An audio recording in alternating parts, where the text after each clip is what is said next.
Hello, and welcome for another episode of Easy 8 Online Painting Club.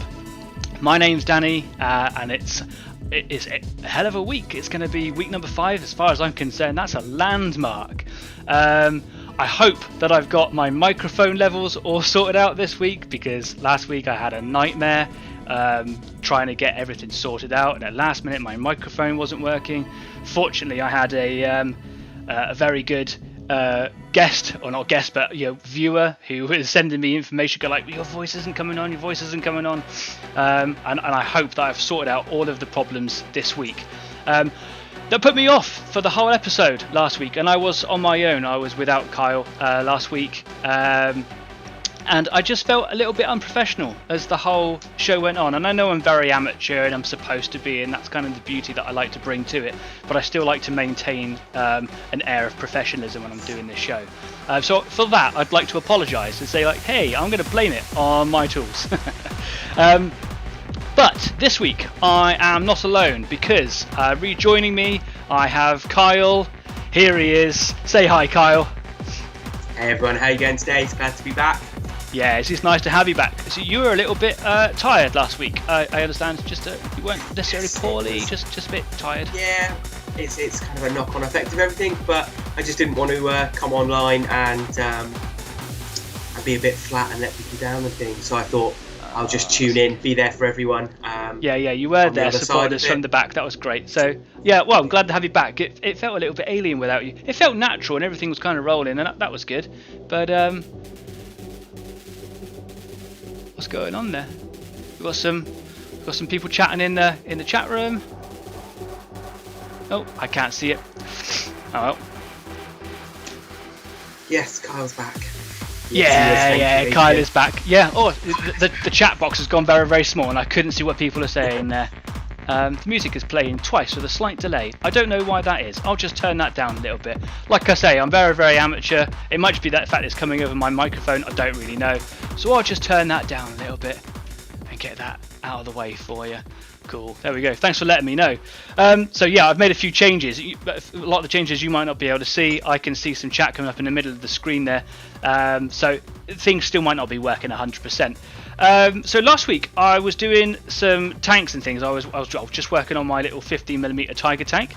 I wanted to get a little bit done to him during the week, but I wasn't able to get to much this week. I've been quite busy just with home stuff and it coming up to Christmas and whatnot. So that just kind of got in the way a little bit, but I'm going to be back on that one today. I did make another tank. I had my little Firefly. I decided to make him, and I bought some paints for him, but they haven't come yet, so it's a bit of a shame. I was hoping to get to that today. And I'm going to move on to doing a little bit of weathering and some washing and things, but I'm going to be using enamels. So rather than staying with the acrylics and things, I'm going to be moving into something a little bit different. And that's going to be quite fun and exciting. Kyle, you have some exciting news on the model front today, don't you? Yes, I have. With the release of the new Blood Angels Codex, I don't know if you guys picked up that I'm a Blood Angels player yet. Yeah. I have started my Crusade Force. It's what I'm most excited to do, so I've had a little think about the narrative that I want to go for. And obviously with the Blood Angels Force, it's all about speed and getting into combat and doing as much damage as possible. Nice. But that being said, the first thing I bought was some suppressors, which are basically dudes with jump packs. And it's just a really big gun, right? Yeah, exactly. And it's a world of sci-fi, and I've got superhuman 7-foot tall soldiers jumping around with what should be mounted on a tank. And I just think they're great fun and fit with that Blood Angels idea of speed and brutality. So today I'm going to be building my unit of Sanguinary Guard, which will be coming along with the Force as well. Right. That up-close melee punch, ready to paint for next week. Nice. So no painting for you this week? No, just making. Not. I ran out of time to get things sprayed after work today. You understand it's an online painting club, right? I get it, but to get to the painting, you've got to have models. So yeah, sure. I have been looking at buying some models because I like to, but I've made myself a pact. Like, I'm not going to buy any more until I get at least some way through my giant pile of shame. So right, what I'm going to do is I'm going to move over to the workbench now. And I will show you what I've been working on. Let me move my lights a little bit because I was a bit powerful there. There we go. Okay, so I've been working on this lovely little 15mm Tiger. I said it last week. I just love the size of these ones. Here's the 28mm version, the Big Daddy. What I'm going to try and do, I'm not going to make it as grubby and as dirty as this one is, or a streak, just because it's such a small miniature. Less is more, really. So I'm just going to wash him and kind of bring out all the details on him, like the counterpart Panther there. If I bring those in a bit closer, you can see that the details on this one are a little bit... well, you can't really see them, they don't really stand out. This one here has had an enamel wash over him, along with the Panzer as well. So all those little bits like the vents and the hatches on them and things, they just kind of stand out, they're just kind of bordered. And this one will hopefully kind of do the same. Now, when I was painting them, because it's been a little while since I had done them, this one's a little bit lighter than this one, and I get a little bit OCD, and I like things to be... like exactly the same if I can make it that way, but I couldn't. So I was going to go back this week and maybe just kind of spray down the midtones again and try and bring that colour back, but why? Be happy with it. Not every tank looks the same. It wasn't a thing that happened, so I'm happy with it. I think that's a beautiful colour scheme, and I'm just gonna stay with it. So I'm gonna just go straight into some washes today, I think. So that's where I am. And of course, the reason I bought these tanks was for a game called, just called Tanks. And the company that makes it is, I know, right? It's called Gale Force 9. I think it's Gale Force 9. I hope it's Gale Force 9. I've got the box down beside me. I'll have a look in a minute. And that game is really good. And it is it's a really simple game. But the more thing you can add loads of different layers into it. So if you wanted to have things like named crewmen with special effects and things that, and these were people that from history, and they give you certain bonuses, or if you want to have like specific armaments and things for specific tanks, then you can, and it just adds in this extra layer of complexity that that probably some players really like. I like to do a bit of both. I like to mix it up sometimes, so I have a really simple game and it'll probably last me 10-15 minutes depending on how well I do. Sometimes they can go for half an hour, 45 minutes.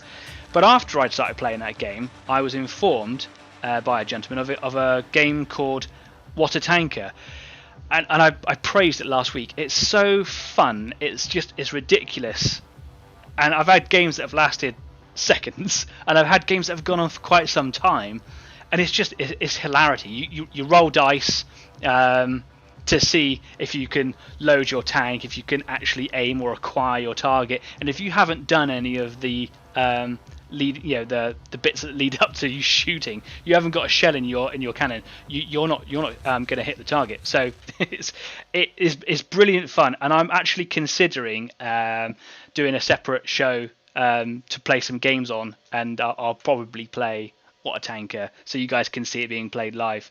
That being said, I am considering starting up the live stream going into Twitch. So if you are a Twitch user, or if you know anyone that uses Twitch, then I am probably within the next couple of weeks going to be venturing into that kingdom as well. And I'll still do this show through every platform that I stream to. So I'll do Facebook bits and pieces every now and then. I'll stream it here to YouTube with the show regularly every week, and I'll do this show through Twitch as well. But I'll do some some content that's exclusive to either channel, so that if you're just a YouTube person, or if you're just a Twitch bunny, then we can there's a little something for everybody. But this show will always be for everyone, because I want everyone to have completed armies, because that's what we're about, right? Stop having grey stuff. So, without any further ado, let's move on to this bad boy. Carl, you're going to have to do me a favour this week. You're going to have to read out the chat box, because I've put it in the screen so people can see what they're saying, but it hides it from me, which is why I was looking at the screen at the beginning going, what? I can't read that. So I'm going to need you, if you can, to read actually, out... everyone's just hiding from you, Danny. That's not the chat box. That's just... Yeah, no, everyone's hiding from you. Oh, okay. That's a shame. Like Adrian's... got a little bit of Thousand Suns done this week. Nice. Definitely good to break up. It's a lot of red with Blood Angels. It's quite a lot of red. There's some gold, there's some black in there to break it up. But I'm glad you haven't gone Black Legion. I don't know if you can collect both Blood Angels and Black Legion. I don't think it's doable. It's too much red for one person. Too much red. David Lester as well. I'm in the same boat. I'm waiting for paints to arrive, which is why I'm also building today. So I feel the pain on that one. I got so excited, watched some tutorials because I'm obviously such a beginner painter anyway, watching lots of videos, and then went, oh, my paints aren't here. Oh no. I've actually made a couple of orders this week, and I'm actually going to mention the company who I'm ordering from after the interval. So we'll have our halfway break, and we come back, I'll talk about the company I've ordered from, because it's just the service more than anything was just phenomenal. But I've ordered a load of paints and additional bits and pieces. And I actually got contacted by Dave Lester during the week, who told me that he'd obviously watched our show for the last couple of weeks. We were talking about Vallejo paints and maybe that bold step of moving away from the Citadel range, especially if you were brought up with Warhammer into the model world or the hobby world. Stepping away from that Citadel range must be quite... You said it was quite uncomfortable, wasn't it? Yeah, I'm still... Like, I want to do it for this step, but yeah, it just feels weird. It just feels a bit jarring. Everything out there that kind of helps you learn to paint talks in terms of Citadel paints. And I know that's not the end of the world, it's just...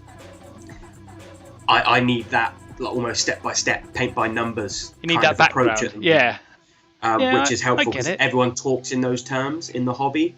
But I know once I bite the bullet, I'll be absolutely fine. Yeah, well, it's exactly the same thing that happened to Dave, and he messaged me and said, I've taken the leap and I've gone Vallejo, and he was really, really happy with it. So maybe, Dave, if you're listening right now, and you've got the chat box there, just let us know if you've used them yet. Or if you've kind of played around and just maybe mixed or blended, or if you've yet to open them, let us know, because I'd be really interested to see what someone who's new to those paints feels about them. Anyway, what I've got here is some AK Interactive enamel washes. These are the three main colours that I use for washing tanks. You could just like pick one and go with whatever you wanted, really, but I went in, because I'm so impulsive, I went in full bore. And I've got three of these colours here, each one for doing different colour schemes. So I've got a dark brown for green vehicles, I've got a dark yellow for German vehicles in the yellow colour, and I've got a brown blue for Panzer Grey. Now the reason I got those three is because when I was doing 28mm, I've got my Sherman, which is a green vehicle, so I would use the dark brown colour for that. It's a beautiful colour actually. I'll pop that one over there now because I'm not going to use that one. I've also got a couple of other vehicles and this Tiger here, which is one of my earlier ones. Panzer Grey. Panzer Grey is quite early war. Towards the end or middle of the war, and especially moving on to the end of it, that less and less grey was being used because they actually were running out of paint because the German war machine was being so exhaustive that they didn't. A lot of tanks were rolling out of the factories and they weren't even painted. They were just like the red primer colour straight off the factory. So that's something we could experiment with one day. I might paint a tank and do it red colours. But this brown blue is for Panzer Grey, but I don't have a Panzer Grey model today. And then of course I've already shown you the Dunkelgelb or the dark yellow, which is what this one's for. Because it's enamel, we do need to make sure that we are going to be cleaning with white spirit or thinner. They both do the same sort of job.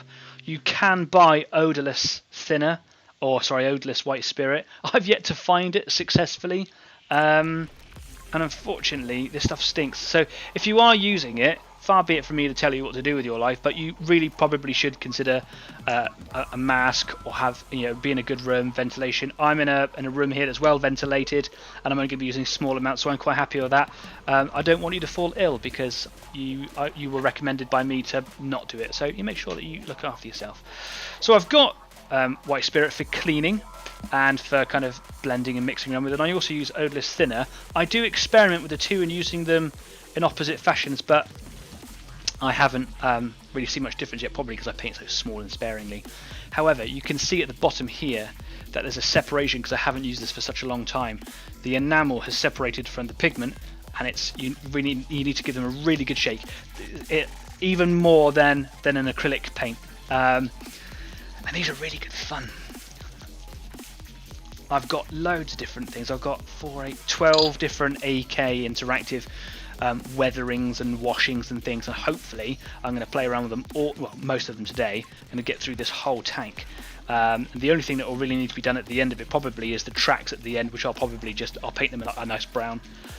Tracks for me I like to do things as realistic as I possibly can when it comes to Second World War tanks, and I like to do it really realistically. And tracks I find are really problematic because tracks look different on every tank doing different things, and it's a little, I don't know. I've yet to find my recipe, and as a painter, you probably do have a technique or a recipe or something. I thought Kyle had frozen then, but he was holding things. Yes. Because the last time you were on episode 3, towards the end of the show, you froze. And to this day, really flattering poses. I still don't know why that happened. My streaming software is Streamlabs OBS, and it is very, very good. It's open source, and it's built up by the community of streamers. So there are problems with it. It is very good, but I should imagine that there are little holes in it here and there. People do report problems with it sometimes, so it's not always my fault. I just need to learn to chill out a little bit. We were talking about this just before we started, weren't we? Is that I think that in my desire to make things as professional as I possibly can, my models suffer from it as well. That I think I probably try too hard sometimes. So I just need to learn to just enjoy myself. Right. Because before you crack on, we've got a few more comments. That would be nice to hear. Luke is going to be painting up some gold trim. Cool. Are you going for like quite a new gold there, or are you doing quite a grim darky style, or more of a brassy kind of gold? Jeff, as Carl told us, why tanks are not needed anymore. Unfortunately, Jeff, the episode's only 2 hours. And my presentation on tanks is about 8 hours uninterrupted, if you want to get through it entirely. I have the paper. Are some old essays I wrote. It is big. Yeah.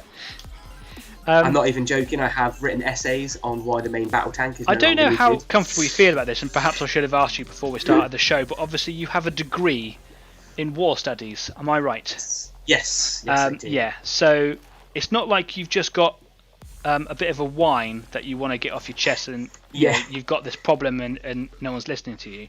You actually did it as a part of your degree, so you know what you're talking about, right? Yes. Now, there is some reading involved when I come to form this decision. I promise. It's not just a soapbox moment, although I find myself feeling very soapboxy when I talk about it. But the main battle tank is used to kill other tanks, and in today's warfare, we don't really fight other tanks. Obviously, there's now the potential for it to happen, maybe, but for a good long while, they're just not needed. A main battle tank is only really there to kill other main battle tanks, and the people we're most likely to fight, their main battle tanks, aren't very good. They're not the best. Even if you look at sort of the First and Second Gulf War, they didn't pose us a problem. The old sort of, is it T-55s that the Iraqi army had? Yeah. We only lost one tank. 72s as well. Yeah, we lost one tank, and that was through to mechanical error because of all the sand. Is it just to say that maybe that I say our tanks, but Allied tanks or friendly tanks were just better? Is it not just? Oh, they were. Is that not the reason why, or is it just generally? Yeah, well, our main armaments outgunned them by huge distances. We could hit them at night. We had good superior night vision. We outranged them, out-targeted them, had night vision, better drilled, already on the front foot with them as well. All these things just. Oh. I suppose what we also need to mention here as well is the fact that it's not that you hate tanks. You actually really like tanks. Oh, so it's not that you're coming from that background of tanks are stupid, so therefore I will say that. Yeah. The other armoured vehicles, phenomenal use. Just the main battle tank at the moment. They've got the shock and awe element of them, definitely, but you can't hold ground with a tank. You put a tank in a city to try and hold a ground. But isn't the point, and I'm just playing devil's advocate here, but isn't the whole point of a tank to go in and level said area? Yeah, no.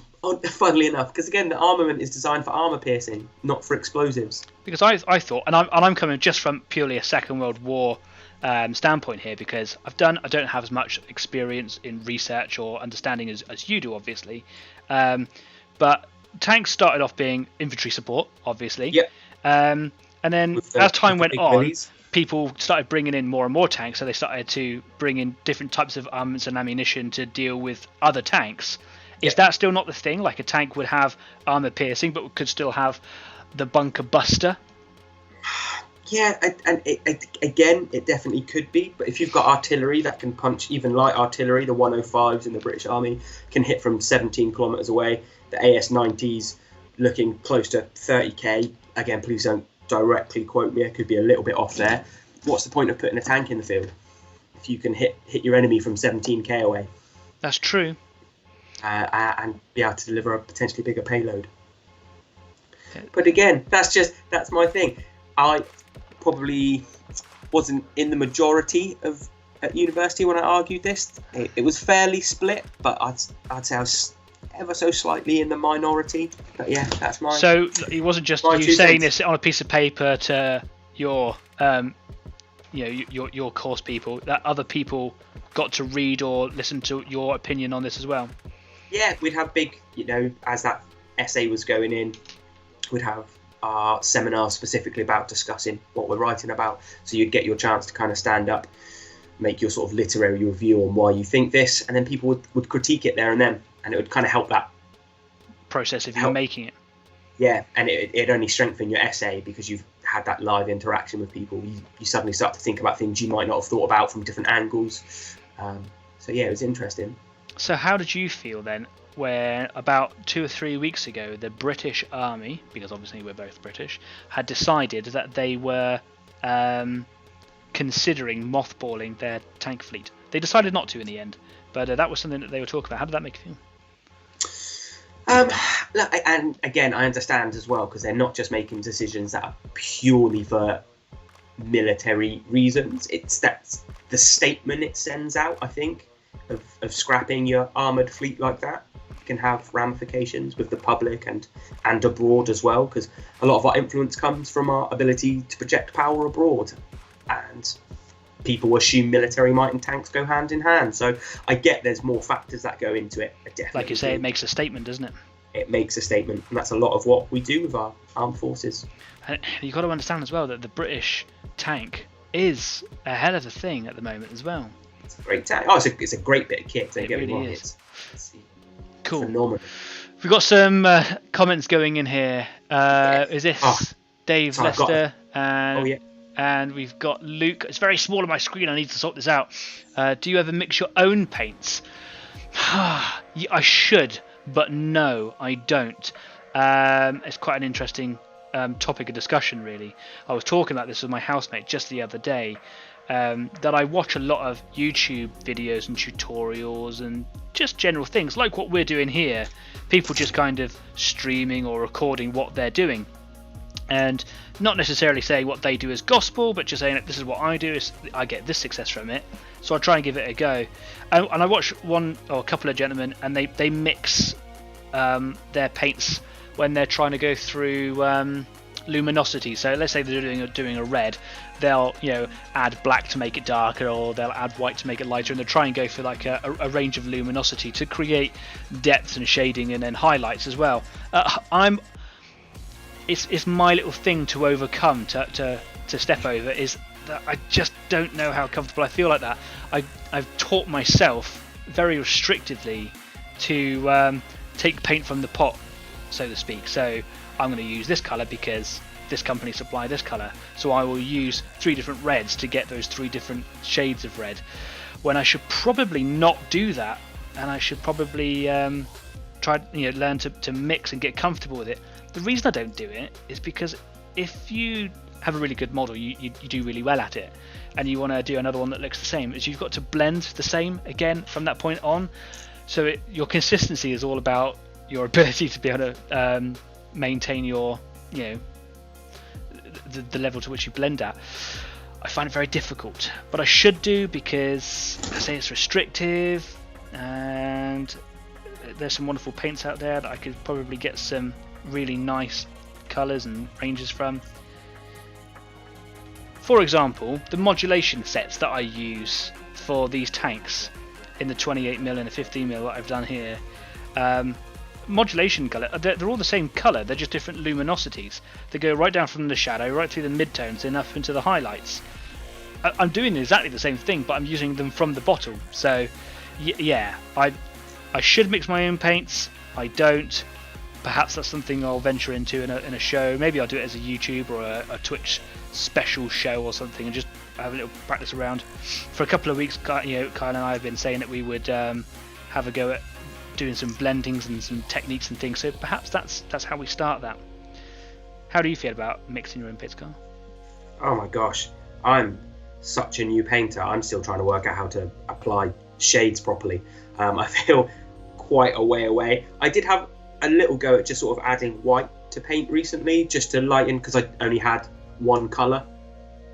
It was it was like an off-white, sort of bonish type colour, and I just needed to lighten it as a highlight, and that went fine. But I was only doing one model, so I didn't have that consistency issue, and that's exactly the same kind of worry I have with it.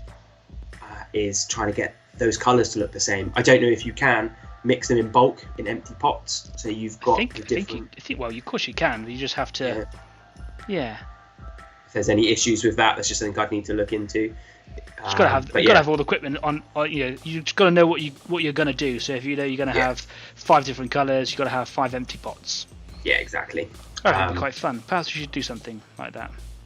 Yeah, Make another show out of it. Yeah, we've got a couple of things that we've been talking about throughout the week about extra shows that we're going to do, because I'm having a laugh running this show. And as I get a bit more comfortable about it, because I'm always so nervous, man. I'm always so nervous about doing this. And this is why I say I should just learn to chill out. But I've got loads of ideas and things that I kind of want to bring to it. And yeah, we've been banding a few of them around, haven't we, this week? Like talk about different things that we're going to do or want to do. So yeah, but more on that as it develops. Yeah, we don't get your hopes up too much. Yeah. But there are ideas. They're coming. They are coming. So, dropped it. Do you know I was talking about at the beginning of this set, just saying like you're going to clean your brushes with spirits and not water. When I put the paint straight in the palette at the beginning, the first thing I did was dipped it in water. So old habits. Yeah, I know. Right? So what I did with this is I wiped the whole surface that I'm going to paint down with a very, very thin layer of white spirit. You don't want it saturated. You want just a thin layer that's almost going to evaporate within a few seconds, or within a minute. That just gives it something to help the capillary action. As far as I'm aware, when you're putting this stuff down, capillary action is where the surface that you're applying the paint to draws the paint from your brush into the area. It's probably going to be into recesses and things like that, and it just kind of helps pull it out and stops it from settling in a wider area, and it kind of breaks the tension of that paint down. If you have it saturated on there, it's just going to stop it from sitting anywhere, and it's just going to hold it away from the surface, and you kind of got to wait for it to evaporate. And then you don't wash it all over. I'm literally just very, very poorly, because my hands are shaking at the moment for some reason. And you just literally go like, I want this area here to be defined. So this little hatch area here. I'll bring my light in a bit closer. There we go. So this little hatch here. And I'm just going to drop it in. If I can put more on my brush. Around this little area here. And you can see, I've saturated the area with paint. But it's going to run around. I'll remove that in a second. Around this little detail here. There we go. And it just kind of blobs and it runs around. It's really quite fun. Don't worry about it going everywhere, because it's enamel based, like this area here that I just splodged it on because I was shaking. There we go. Because it's spirit based, with white spirit, it's really, really easy to clean up. In fact, it's so easy to clean up, it's really easy to go too far and you might have to reapply. And it's one of the reasons why I have a lot of people shouting at me for this one, that I think that enamels and oil-based paints are the superior paint, and the only reason that for quite a while that acrylics really took that title was because of the pigment ranges and the colours that you can get. Have a quick look at the screen every now and again and make sure that I'm actually in frame, because last week I was not in frame a lot. Last week was my bad week. I've also got to pick up on Adrian saying that Black Legion is his It's my third Chaos Army. I'm gonna have to just come and take your Blood Angels away from you. Unfortunately, it's the law. I can't do anything about it. I'm just gonna have to remove them from you. I'm really sorry. It is actually law. Yep, sorry. I could do with expanding my force anyway, so that works quite nicely. Do you play any other games other than Games Workshop's games? I don't. No. I would like to. There's a couple of really interesting games out there that I've seen over the time that I want to. And the thing I think can get quite tough is they've just got such a smaller base of players. It's harder to come across. You can have the wider range of players across the world or the country or the area that you live in, but you've got to know them, right? You've got to go and find those games that are being played, and that's the tricky bit. Yeah, you're right. I've played some Malifaux, which was a really good game. I haven't played that, but you and I both know a gentleman who does know. Yeah. Sorry, we do know a guy that plays it, and I haven't had the chance to play it with him. And what's really interesting, it wasn't a dice-based game, but a deck of card-based game. That's what I found so you can interesting, plan a lot more strategically because you know the numbers that you're going to be using. So that was a really interesting game to play. And actually, I've played and had some TIE Fighter as well. I've played TIE Fighter, and that is X-Wing, and that is a good fun game. Yeah, and I love it because it's so pick up and easy. Yeah, it's such a It's very similar to Gaslands in the fact that you have your different vehicles and they have different stats on a card or whatever, and then you place down templates to make your maneuvers and you plan it, and that is quite fun. That's quite a unique form of play style, I think. I imagine it's quite a simple game to learn, quite a hard game to master. Yeah, it's one of those games you can pick up and play it very easily, but the difference between someone that's played it a lot to someone who's played it new is very obvious. So what I'm going to do here is I've just got my brush now, I've cleaned it out, and now it's just got white spirit on it. I don't want too much on there, but yeah, it's got a bit more than I normally would consider. And I'm just going to clean up these areas. This is where my hands are now so bleached white. There we go, that's a bit better, isn't it? We can see there. So I'm just going to, as long as the paint's not wet, I can actually put my hands on it straight away because it's spirit based, it just evaporates. A little bit of scrubbing at the end of the brush. I'm using a Games Workshop detail brush here. It's probably a good idea to keep brushes for spirits and enamels and things separate from your acrylics, just because I suppose it's probably good practice. I'm quite harsh with my brushes, and I do plan to buy a nice set of posh Raphael Kalinsky brushes very soon. It's just Christmas at the moment, isn't it? But once I use those, all of my old brushes will be kind of redeployed into other roles for things like maybe oils or enamels and spirits and things like that, and then probably terrain and things as well. So that my Kalinsky brushes will just be for acrylics. So what I'm doing with this now is I'm just a little bit of spirit, just kind of going around those details where it's just a bit too much. On the screen here it doesn't look so bad, but it's quite stark against the rest of that scheme, and I can just kind of pick it up and move it and then just wipe it away.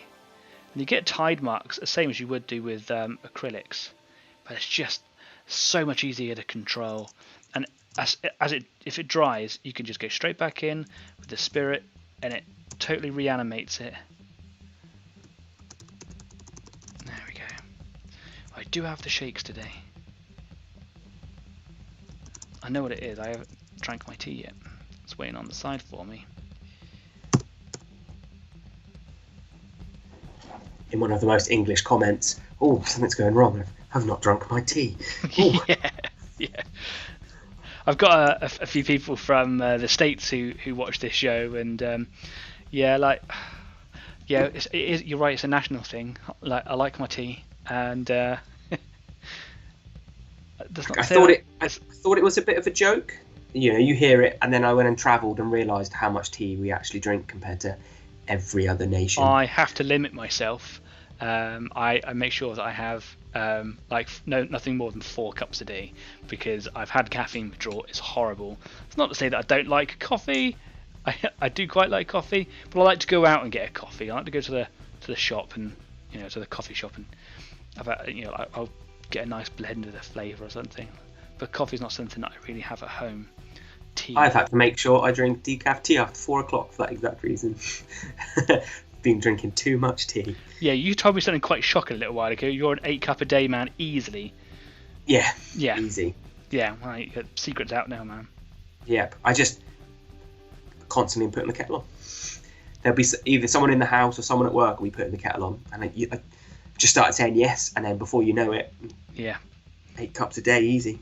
I also made sure that the size of my cup is small.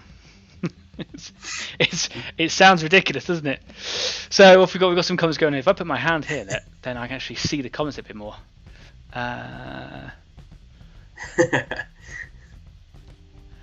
Okay.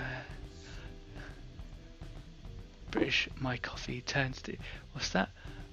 A comment was so British, my coffee turns to tea. Yeah. So during the week, I know you've been very busy because you've been back to work because you were poorly for a little bit. You had a lot of work to catch up on and things. Yes. But I sent you a couple of things to have a look at in your own time, knowing that you were going to be going back into your Blood Angels. Yes. I sent you a video about that dude painting. Sorry, that dude. It was Duncan Rhodes from the Duncan Rhodes Academy, the guy who taught Games Workshop how to use a paintbrush. But it was painting a Blood Angel.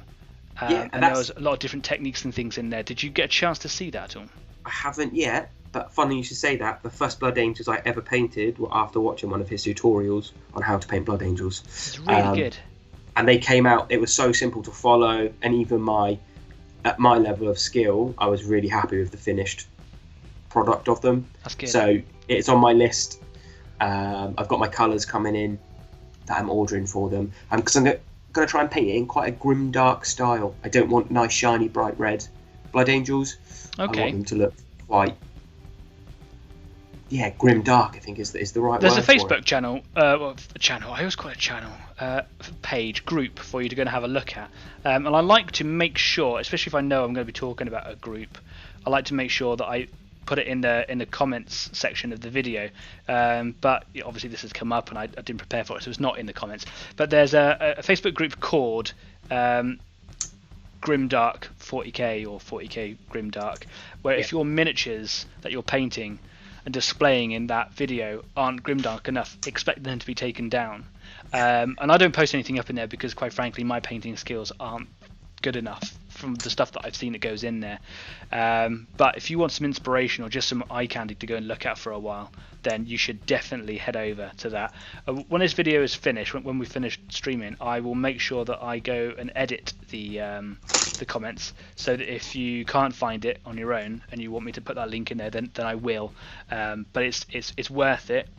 People put some phenomenal stuff in there, and it really hits home that style that I think 40k has been responsible for, and that is they've designed their own theme, haven't they? It's kind of developed over the years, where you got things like cyberpunk or goth punk and things like that. They've created grimdark, which is where things are so apocalyptically awful. You should represent that in the imagery that you're conveying. It's that's one of the things I really like about 40k, is that style. Is that to be alive is worse. What I remember, I think it must have been 5th ed, the rule book, and it had Black Templars on the front, and it, the opening lines, I don't know if they still are in the rule books, but the 41st millennium is a grim, dark place. Like, the whole idea, the whole point behind this is it's a brutal place to be. Yeah. And I want that to come across in my paint scheme. So I've seen some fantastic Blood Angels done in that grim dark style, and I think they look fantastic. So I'm going to give it a try. Good. I'll hopefully be able to post some photos and let you know how it's going. I think weathering is going to be your thing there. I saw some fantastic. Perhaps we can talk a little bit between shows and during the shows as well. on how to kind of get the best effects for what you're looking for. Because I also do Space Marines because I don't do enough games and collections, and I do want to do something with the Space Marines as part of the show. I want to kind of do a little bit of everything that I have. And I want to make my Marines also quite dark and grim. I like my Tyranids to be quite, not cartoonish, but I like the colours to pop while still maintaining an air of realism about them. But I like them to be quite colourful, which I spoke for ages about the colour schemes and why I chose that. But when it comes to the Marines, I want them to look quite grim and gritty and realistic. And the experiences that I've picked up along the way of painting all the Second World War tanks, I think has been enough for me to feel confident in moving into that. And I paint Raptors chapter, so they're not actually a GW, Games Workshop specific Space Marine chapter. They're a Forge World thing, more so. So all of their colours and whatever were kind of displayed through Imperial Armour books, which were Forge World books. And I also follow a Facebook group called Raptors Chapters Space Marines on Facebook, and there's a lot of people who actually collect them, and sometimes like people put in the really gritty, dark paint schemes. It's really good. It's really inspiring, and I'm like, yeah, I want them to look greasy and dirty and grubby and whatnot. Okay. In my head, Space Marines are just being sent from the worst war zone to the worst war zone to the worst war zone. They are, though, isn't it? Yeah. Let me grab a mouthful of my tea. My mouth is going all cottony. Luke Garlier just found the quote for me. It's in the 9th ed one as well. In the grim darkness of the far future, there is only war. That was the quote. That's the one that got me hooked, and the reason why I want to do that dark style of painting. It is the far future as well, isn't it? The 41st millennium. You can't get too much further. So, I was going to ask you about how you feel about Primaris Marines in your army, but of course you've got suppressors, which are Primaris Marines, aren't they? Yes. So how do you feel about that? Because that is a hell of a place to talk about something. It's such a divide in the community about whether they're good, whether they're bad, whether they're good or bad in terms of rules on the table or in the story or the plot line. Where do you sit? So I tried to stay away from them originally because I just felt it was it's a Games Workshop ploy to get Space Marine armies to buy new models. It's an army that's been around for so long that people only have to buy, if they've been playing for a long time, a little bit more here and there. And I just felt it was a little bit tactical from Games Workshop to bring out new Space Marines. I think that was the general feeling, wasn't it? Yeah, I just felt there was something about it that made me feel it was just a little bit sly. But then I thought, you know what?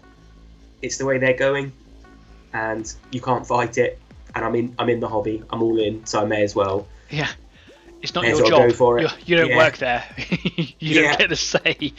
Maybe you do as their customer, but I mean, the big thing here, of course, is that you can just choose to not to, right? Yeah, exactly. You still can just use your normal Space Marines, and the fact that they've just all gone up to 2 wounds a model makes them still playable, which is fantastic. Yeah. I will be having a mix. Can definitely be having a mix of them. That's what I thought. When it comes to like lore-wise, I've not read hugely into it. It feels a little bit Deus Ex Machina, ham-fisted from what I have seen. Like, oh, we've been working on these for 10,000 years. What have you done? We've made them a foot taller. Okay. What about their weapons? We've made them slightly bigger. Oh, I'm glad you worked 10,000 years on it. Yeah, because that's a long time, right? Yes, that's a real long time. I really want you to pick up your resume a bit more here. Yeah, come on. Yeah, right. But I've got to say, the kit that I just put together, the suppressors,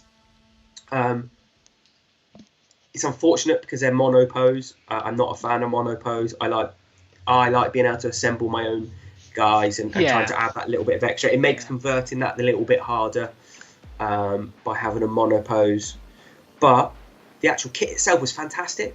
It was super simple to build, but there's almost no mold lines at all. The quality of it was fantastic. That's really good. So I just felt, the quality was there, definitely. But for me, just not being able to. I've got a couple of Primaris kits upstairs that were given to me by a very good friend. Well, they weren't given to me. I paid some money for them, but they bought the box set. They didn't want them, so I paid some money for them. And they just sat there waiting in that pile of shame. I got some aggressors because I just really like the look of them, and I've got the new Dreadnought because Dreadnoughts. Yeah. I love Dreadnoughts. I think they're wonderful. I've got a Forge World one, the Siege Dreadnought, which I intend to use as an Ironclad because I don't like the Ironclad model very much, but the Siege Dreadnought was everything for me.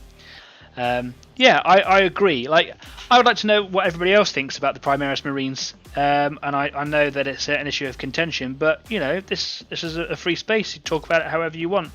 Let us know what you think about Primaris Marines. I don't mind them. I get it. I agree with you that I thought it was a little bit of a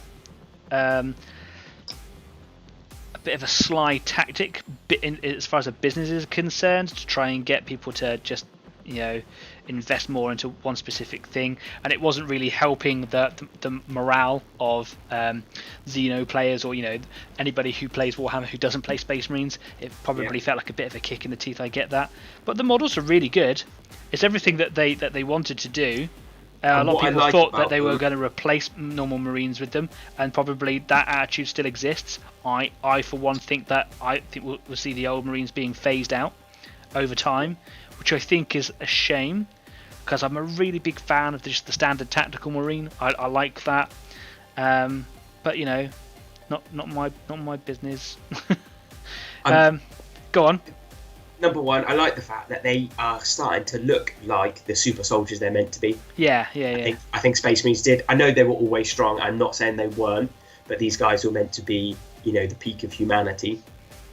They're supposed to be almost angelic to look at as well. Especially Blood Angels, they are literally meant to be angelic to look at. Yeah. But yeah, so I'm really happy with that. The second one is, it is a business, so fair play. I think you do forget that sometimes because it's your hobby, but it is also our business. Their business. It is their business, so they're trying to go that way. And I forgot my third point, but I definitely had one. But over the years as well, like, there have been changes on the way that we've all just kind of gotten on with. So maybe we're just getting a bit long in the tooth and we're not really appreciating it. You know, I've seen recent pictures of second edition Space Marines, and I remember painting them thinking that they were really, really good, and they were back then. But compare it to the standards of the models and things that are coming out now. It's astonishing how far we've come, but those were gradual over time, and we didn't. I don't think we really. I certainly didn't really appreciate it as much as I do looking back in retrospect. Like, you know, like just for example, look at the Landspeeder model from second to third edition. Just someone who knew how to design and sculpt, and obviously new machines or whatever. It just all kind of came together. But those changes have been happening, and Primaris Marines is just a new bit. I do think it is, like you say, it's a bit ham-fisted the way they stuck it into the story. But I also like the fact that not all Space Marines really like them. So in the lore, there's the Flesh Tearers, which, yeah, nice bunch of people. I really like them. They're an offshoot of the Blood Angels. So they have all their flaws and whatnot. Worse. And they are actually worse. Yeah. And their leader absolutely despises them and refuses to have them in his ranks. Although recently they have just made a model of him wearing the new armor, so he has crossed the Rubicon and he has become one himself. So yeah, I don't know. I liked all the stories and stuff that were coming out of him, talking to people, talking to other Marines, going like, "Well, it's rubbish. You can't have it. Blah blah blah. I won't have it in my army." But maybe he was told to suck it up. Yeah. Maybe he got a vision from the Emperor. Who knows? Can't say no to that, dude. So I was going back into 8th edition, and I was playing a game with Warhammer 40k, and because I didn't have any models at the time, I proxied them with standard Marines, but I had some intercessors, the standard Primaris Marines, just to see how they would perform, and they weren't all that. Maybe I was just using them wrong, but I didn't get much benefit for having them over anything else. So I'm still undecided about how I'm going to implement them. But you know me, Kyle, I just like to have stuff in my collections because I like the look of them. So exactly. if I like the way it looks, I'm going to take it. I am liking the new assault intercessors. and obviously they fit beautifully with the Blood Angel army to just put out just horrendous amount of attacks. But with the intercessors, they are just your standard mainline kind of troop as well. So I don't think they're there to do anything crazy special. They are just your new core go-tos. What I really like taking is a Devastator team. So if you're not familiar with Devastator teams, they are often a small heavy weapons team. That being Space Marines, those heavy weapons are normally for tanks. Multi-melters, which are basically fusion guns, but multi-melters are like cannon versions of them. I'd take 4 of them because that's brilliant. In an 8th edition, because I haven't played 9th yet, you could just have an apothecary who's an independent character, just a standard character, and he's able there to assist, heal your people, maybe even revive them if the whole squad hasn't gone down. Just put him near that bunch of people with those multi-melters and just watch them either kill everything else on the table or everything else on the table fires at them. But if you've got an apothecary with them and they're positioned well, they should last you long enough to do some serious damage. But my Raptors, I like them to be more jungle themed, so I try to take elements of like kind of Vietnam vibes. I like to have a lot of flamethrowers and things like that in there. But then again, I like plasma guns as well. I just like it all. I just want it all in there. I'm not a massive fan of bikes, Marines on bikes, but I quite like land speeders. When I say quite like land speeders, I really do like them. I like the new Outrider models. I like the sculpt. Ones. I just don't think that you can go over a speed bump or turn on them.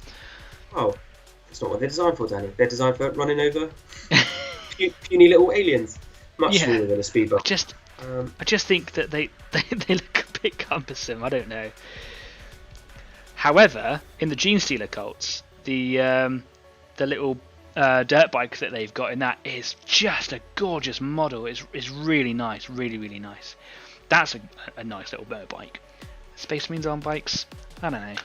Doesn't. I was talking to you before we came on air about the new Chaplain on a bike, and I think that looks pretty damn cool. I haven't seen it yet. I've seen the new Tech Marine and whatnot. I like Tech Marines. Tech Marines are cool. Space Marines with more arms made from robot bits. What's not to like? I just spat on my model a little bit. Getting quite excited about Space Marines, clearly. Adding some weathering. Yeah, why not? So, I noticed that Adrian put a comment in there saying that it depends on where you look in the lore-wise about the Raptor Space Marines, because I said that they only appeared really in Forge World. No, you're right. They did appear in Games Workshop. They are a Games Workshop colour. Their colour schemes have changed from a yellow and blue now over to like greeny jungle colours. And they do date back to Rogue Trader, which is way back in the early 80s, even late 70s, when it first started. And they've kind of made appearances. They only made an appearance really from Rogue Trader to 3rd edition, and then they were used in Imperial Armour 3, which was the Taros campaign by Forge World, where they used them quite heavily. And it's actually the company that are in that book that I based my Marines on. So I went through the story and I found the character names and things, and I use all those character names and things because I like to represent the story a little bit. So all my Marines were on desert bases because Taros campaign's in a desert, even though they're supposed to be jungle fighters. Also, trying to do jungle bases on all your Marines is just very, very hard when you can just do sand. That was a bit of a lazy boy attempt. But I'm going to be revisiting Marines in the future, probably not too far away. But at the moment, I'm just having a crack painting these tanks. This one's taking me a bit longer. We're getting quite close to a halfway point, so I'm just going to carry on doing the top of this tank here, and then we'll have a 10-minute break. So if you want to refill your drinks or whatever, you need to go to the bathroom, stand up from the desk or whatever, then that'll be a good time without missing anything. Not that it's all high octane action right now. I'm just trying to thin down these lines that I've painted on the hatches on the top of this tiger here, where I've dropped the colour in. It was quite a thick line, so just kind of going around now with a little bit of white spirit on the end of my brush. I'm just thinning down these lines, and where it's just kind of smeared around a little bit, I can just kind of clean it all up, because I don't want this colour to be the grease and dirt and grime. I've got another wash for that. I've got like a a grime wash, and I've got rust marks as well, but I don't like to have too much of it on these small models because they're so small. If you start doing too much, you just overcrowd it and it looks a bit too busy, and you ruin it. And a tiny little cat hair just flew in from out of shot and landed on the model.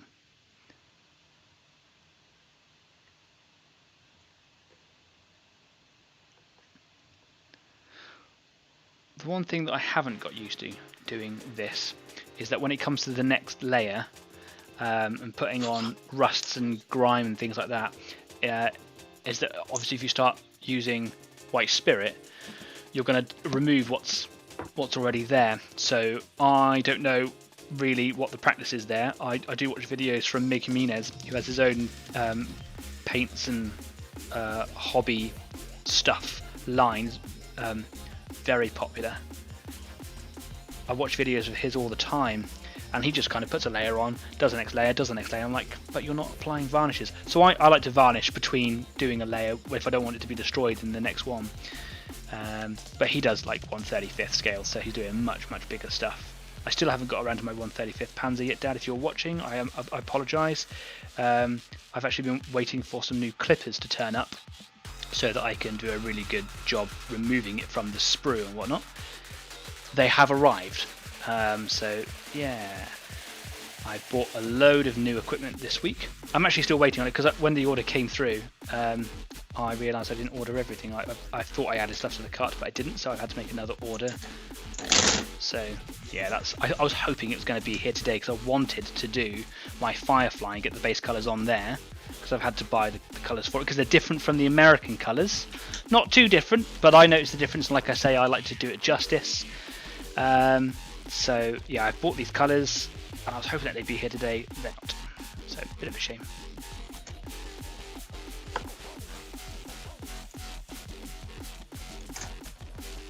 Okay, well, that's the top of that one. Looking a bit more defined now. If I pop in beside this Panther here, it's actually, maybe it's just because it's got a bit of spirit on it at the moment, but actually that colour has kind of gone down, it's kind of blended back down again, so it's not looking so bright and poppy compared to the other one earlier. And if I put the turret back within there, you can see it's not properly, but yeah, it's a nice little game, nice little model. How's your models coming on? I'm going to come away from the workbench here. Let's just go back to the bigger screens. Yeah, slowly. I've been kind of getting distracted, reading comments, doing a little bit here and there. Yeah. So getting some posing on because this is an old Space Marine kit, so it's not monopose. I get to choose the poses, and I really enjoy playing around with them, putting bits on different bits, seeing what looks best. What is the model? I thought you were doing. I'm making Sanguinary Guard. Oh yeah. Sorry, I was thinking that you had the suppressors out. And I thought, well, they're a new one though, aren't they? They are. So yeah, they didn't take me long at all to build. Where they're monopose, just clip it. Is that monopose? Is that just the standard way that they come out of the box now, or is it because it came with the special edition? No, it looks like pretty much all Primaris. Correct me if I'm wrong, but they all seem to be monopose. Oh, interesting. Yeah. Obviously, I've not made all the kits or anything like that, but it seems to be quite monopose. Oh, okay. Well, yeah. I suppose there's only so many ways that you can carry a giant anti-tank weapon on a jetpack. I'm not that big or have a jetpack or anti-tank weapon, so I can't really try. Right, let's move over to the intermission. So yeah, if you want to go and get yourself a drink, or you need to go to the bathroom, or you're just bored of watching us paint, then that's your chance to slip away unnoticed. I'll be about 10 minutes. I'm going to go and get myself another drink, and I will be back in just a mo.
We are back, but I didn't unmute my microphone, so nearly went back into the old habits there of not being as professional as I want to be. Cool. Yeah, we were just having a little chat there, getting loads painted, which I'm really happy about at the moment, because I've just got so much stuff that has been sat there for years that this channel is actually having an effect on me, and I'm getting stuff done. I wanted to show you, Kyle, that I've got a little biovore here that I put together, the little white metal one. I'll show you on the on the workbench. I actually did some sculpting on it. I put it together. I stripped him down the other week. You have to wait for it to come up on it because there's a bit of a delay on the YouTube there. But I did a little bit of sculpting on the back of him. So I'll point with my paintbrush here. This white piece here, bring it with my hand so it doesn't bleach it out in the light. This little piece here is completely new. I sculpted this on the back of it. It took me a couple of days to kind of get used to it, and the actual the putty itself, and basically my sculpting skills are just awful. But yeah, it's solid now. Basically, this part of the biovore I just thought was a little bit weak, and just kind of. It didn't really look like a carapace, be it like it was supposed to be some sort of beetle or whatever you want it to kind of represent. It just looked a little bit more mechanical than anything. So I just I sculpted this little piece on the back here. I'll stain it with a little bit of the colour wash I got there. So if I put this kind of line in here, you can see where the sculpt is that I did it. I had to put a little bit of green stuff in here, liquid green stuff, because where I'd sculpted it to match up against the metal, it was I hadn't done quite a good job of it, so I had to kind of fill the sculpt. But yeah, I'm quite happy with it. It's just a little bit of something. You can't tell. You can't. Not really. I can't see anything that it's. No, I mean my lights kind of bleach it out, and it's all very reflective and it's quite shiny, whatever. But it doesn't look half bad actually. On the top it's natural here, to the model. Yeah. That's kind of what I was going for, and but on the top here, where there's a couple of ridges up here, I wanted to make it like there were spikes on the top up there as well. But it's so small, and the putty doesn't really want to stick to the metal very easily, that every time I did something, it just wasn't really staying on there.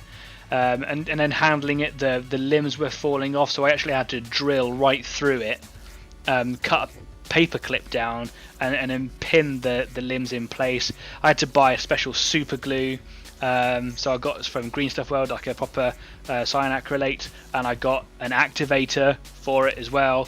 So you spray the activator on one side, put your glue on the other, make sure you got it lined up, and go and put them together, and hope that you've got them lined up because it's sticking. So I've got some decent glue. It goes nicely with obviously talking about war studies, war games, and super glue, because it was invented during the Vietnam War. It was. That's right. It wasn't actually made for hobbies or anything like that. It was actually it was made to patch soldiers up in the field, I believe. Yes, and that is why if you're struggling to get your super glue to stick, you wet the ends, because it was designed for sticking wet to wet. Is that right? Yeah, a little bit of water. Which is like wet your finger or just kind of dip it in a bit of water or something. Exactly that. Did I need to spend money on this activator? That's what made me think of it. I was like, activated? You mean water? That's. Anyway, I said after the interval, I always like to put a little bit of the show aside for you guys out there. So I want to talk about the community spotlight. Last week I didn't have anything for the community spotlight. No one had kind of really reached out to me saying, hey, I'd like to show this model or this picture off or whatever. And I do try to reach out to other people going like, hey, would you like to kind of come along to the show, or would you mind me putting up your pictures, because I see a lot of stuff on the internet that I want to kind of talk about or just display. No one had got back to me last week, but in that time between last week and now, someone has actually got back to me, and I would like to show you some of these wonderful models by a lady called Emma Svensson. I hope I pronounced your name right. If I haven't, I apologise. Please tell me, and I will do you justice. But if I just move over now, over to the workbench, this is one of the most incredible paint jobs I've ever seen in my days. It's just phenomenal. So I saw this picture on a Facebook group called Games Workshop Army Painters. If you are not anything to do with that group, then I really recommend you to go over there, because there's just some there's just some wonderful bits of artwork over there. What really stood out to me from these pictures is Emma's very particular style, which is this kind of crosshatch neon like a style of highlights and colours and things. It's very comic book, and it's almost that kind of style that I like, which is synthwave, I suppose. That's kind of what really stood out to me about it. So I started looking more and more into these photos, and she hasn't just done this one model, she's done an entire army of them. She said that she started them back in March, so I'm assuming that she decided to do them as a part of lockdown, maybe. And she now has a whole army of them, over 2,000 points and still going strong. And she calls them, because it's orcs, she calls them the Bubblegum Boys Brigade, which I think is just brilliant. So there's a Morkanaut. Could be a Gorkanaut. Basically, it's a giant stompy robot that the orcs use to just go around and destroy bits and pieces with. As far as I know, the face, the head on that is actually Emma's own sculpting or freehand makeshift work. That's completely not the model. I think she's made that herself, which is phenomenal as well. Moving over to the next picture, there's a nice photo there of all the boys, all the orcs that kind of make it up. So you can see those really bright neon colours just play through the whole army. I see a lot of different styles of the orcs, and I've got a couple of boxes of orcs myself in my pile of shame that I've not even taken off the sprues yet. I'd like to, but I'd like to kind of do something a bit different with my orcs and make them maybe quite brown or darker, maybe do something a bit different with them. But Emma's gone for this really bright scheme that, I suppose, bubblegum, right? It just pops right out. So she's got this bright greens, blues, yellows and purples that really just kind of stand out, and every colour jumps out as much as the other. I love it. It's brilliant. She's got a couple of named bases in there as well, which I think is great. I was going to ask, I wonder if that's because of something's happened in game that they've earned to name. Yeah, maybe. Or she's slowly working her way through, or she's got a name for every single one, or is it just like individual characters or something? But yeah, like we've said, haven't we? Like we like that kind of narrative style of play. So every now and again, when a model does something, it performs, identify it, give it the character name or something. Oh yeah, it's brilliant. Anyway, here's one of the fighter jets, which just it's just incredible. Again, those every panel's style. Yeah. It's brilliant. Like 80s also, like synth vibe. I haven't spoke directly with Emma, and I wish I had the time to have done that before this show, because where she's placed those like crosshatch designs, the paint scheme, they almost seem to be random, and I'd like to know how she kind of came up with that, where she thought, did she just kind of put the paintbrush down on here, like, oh, here's a good place, or was there rhyme or reason behind it? Whatever it is, it almost looks like patchwork, you know. It's just brilliant. We've got a close-up of the fighter jet with the guy in the canopy and in the cockpit, and it's just brilliant. But yeah, if you look how fine those crosshatch markings go down, especially on that bright blue bit just to the side of the cockpit there, it's brilliant. I love it. And those yellows, because of the depth and the ranges, this is going back to the colour wheel thing again as well, which is those yellows almost echo gold colours in them as well. Which is just, I think it's fantastic. And then, of course, we've got uniqueness as well. I've never seen an army painted like that. I've never seen that cross-hatching technique used. I've seen similar, which tries to emulate very comic book styles, which has got a lot of black lining and things like that to kind of make individual details stand out, but not this. This is very unique and I like it. This image here is her commander, I think, because it's the orc pirate captain. You can tell because he's got a pirate hat with a skull and crossbones on it, and all the gubbins. Yeah, it's really cool. That's a really old model, and her paint scheme has really done it justice, and it really, I like it. It's great. And then just the final photo there is just at the time that photo went up, which is a few weeks old now. I believe that was the majority, if not all, of her army, I think. And you can see that there's a couple of really big characters in the back up there as well. I think that one at the back in the middle, I think I've seen that as a third-party model. I might be wrong. I very well could be. But she's got a really good mesh of different characters and models and things in there. It's fantastic. I love it. It's really, really good.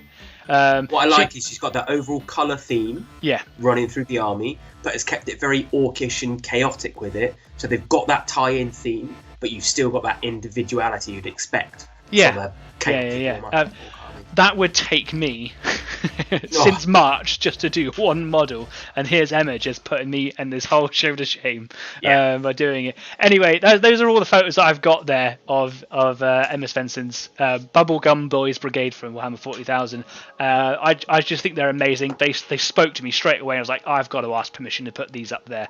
And she was a great supporter of the channel as well, saying that she really likes what we're trying to do, and that is just to get people to paint their their armies and their miniatures. And I was like, it's small, it's humble, it's kind of raw, and it's not very professional, and I tried to do my best. She's like, I love it, it's brilliant. And I was like, thanks, man. So Emma, if you're watching, thank you very much for letting me put your models up. It was they were great. And Dave Lester here says that they look amazing. You're right. I've managed to get, for those people who haven't been keeping up in the interval, I've managed to get the chat on my phone, which sits right beside me here, so I can actually read it. That is the beauty of a live stream broadcast, is that you just can't plan for anything. Anyway, cool. I also like to put a little bit of time aside to give shout outs for people who may have their own businesses or offer services as well. And I always shout out for Purple Lion Creations. They're my dad's company. He does bespoke models, custom designs for any era, for any setting that you want, be it sci-fi, fantasy, historical, any historical setting or age. He will make them, and he works very closely with you with ongoing messages to tailor your designs. If you want to see his stuff coming up regularly, if you look over to the Easy 8 Facebook page, as and when he puts stuff up on his website and his Facebook page, I just share them over there, so you get to see all of his stuff. Alternatively, head on over and have a look, maybe have a chat with him, because he's taking commissions all the time. Then of course there's Hostile Galaxies. I always give these guys a shout out. Ruben over there in America. Without Ruben and Hostile Galaxies magazine, this channel probably wouldn't be half of what it is, which isn't very much, so it probably wouldn't exist. So I always like to make sure that I shout out Ruben. The magazine itself is an online magazine, and I highly recommend it. It doesn't just talk to this hobby, it talks to loads of different hobbies, and they all kind of connect, so it goes right through to cosplay and all sorts of things like that. It's a wonderful magazine, it's very professional. There's just a couple of them that are doing it, and they have very similar values to Easy 8, and that is just kind of just creating a community and connecting people through the hobby. I was in their first episode, their first issue, with acid pool basing tutorial, which I was very awed and humbled to be in a magazine, and that's how Ruben and I got talking. The second issue is out as of last week. I bought that copy. It's brilliant. You should definitely go over and have a look. And I'm involved in talks with Ruben at the moment, where I'm going to do a little piece about EC8, hopefully in the next issue, probably at the end of December. But more on that as it unfolds. So that's Hostile Galaxies. Last week I also mentioned Charlie Foxtrot Models. Charlie Foxtrot Models make laser cut buildings and terrain, and they're phenomenal quality. I've actually had the opportunity to go out and see Colin, who runs Charlie Foxtrot, and his setup over there it just blew me away. He's got two massive laser cutter machines running there around the clock, like it's just non-stop, and his designs, they're all his own designs. They're just incredible. They're top-notch quality. And I've played around with a few laser cut terrain models before, and some of them are very good, and the quality kind of varies from manufacturer to manufacturer, but Colin's stuff is just incredible. So I really do encourage you to go over and have a look at Charlie Foxtrot on Facebook. All the links to the Facebook pages, to websites, etc. are all in the comment section of this video. Please do take the time to go and have a look, because it is just some phenomenal stuff out there. I was actually considering buying some bits and pieces from Charlie Foxtrot, and maybe I'll do like a separate channel show, etc., on just making terrain, or just making buildings, or just laser MDF things. And I might do that as a Twitch thing exclusive or a YouTube exclusive, but as and when I kind of get around to that, probably after Christmas now, because things are kind of moving on, that I thought it would be nice to open up what we do a little bit and expand, and show you just the fantastic quality that Colin has in his models. They're brilliant. Have you seen Charlie Foxtrot, Kyle, before? I have not, no. Go and have a look, Me man, too. because he's got some fantastic on stuff Facebook. over there. He's got mostly historical stuff of varying eras. He's got a bit of sci-fi and stuff in there as well. I highly recommend it. Go and have a look. It's all very affordable, and he's got a cracking range. Please do go and have a little look at all that as well. The other group, the people that I wanted to mention, I haven't really spoken to them yet because it's just been busy with Christmas and life and stuff. I go to school as well, and that takes up a lot of my free time when I'm not doing anything on the show. Is that I'm that adult, and I've gone back to school to make myself better at maths and things. Just maths, actually, not things, just maths. So I haven't really had the time to kind of get in contact with them, and I'd like to. The people who I've bought a lot of my green stuff, world stuff from is a company called Just Play. They're based in Liverpool in the north of the UK. For anyone who doesn't know where Liverpool is outside the UK, and they aren't just a company who sell products. They seem to be like a gaming venue as well, so they kind of hit every different thing. So if you want to go there and play your card games with people, you can go there. You want to play war games, board games, you want to go and have a bite to eat. I think they even do a little bit of food there as well, so they're kind of into the games cafe thing. I haven't really gone into it too much, but they look like they got a really good setup there, and they are open in these harsh times at the end of the pandemic here. I wanted to give them a shout out because not only do they have a great range of products, they do products from various companies, including Green Stuff World. As I say, they are a Spanish company, and sometimes you have to pay a little bit extra to get things shipped over, and sometimes the time it takes as well doesn't really fit in with the excitement of wanting to crack on with your models. These guys stock almost everything, if not everything, from Green Stuff World. So yeah, you can get what you want from them. I got some super glue, some activator. What else did I get? I got loads of stuff. I can't show you everything because I did buy some Christmas presents for people who I know are watching the show, so I can't show you. That's why I have to make that declaration. But I've got some matte varnish for my airbrush. I've got some airbrush flow improver, which I've been wanting to try out for a while. I've got, this might interest you, Kyle, technical Tesseract glow from Citadel. So I don't stay away from Citadel. I use their stuff as and when I want to. That's for some Tyranid stuff I want to play around with. And I've got some MDF bases, which I got from these guys just because I was online as well. I've got loads of stuff in there. But what I really like from these guys was that I got a handwritten note from them, from Just Play, with all their information and their website and things on there, with a handwritten note saying, I hope you like all these various products. They're all great choices. Thank you for your order, Rick. And then because I missed some bits and pieces, I had to go back on there.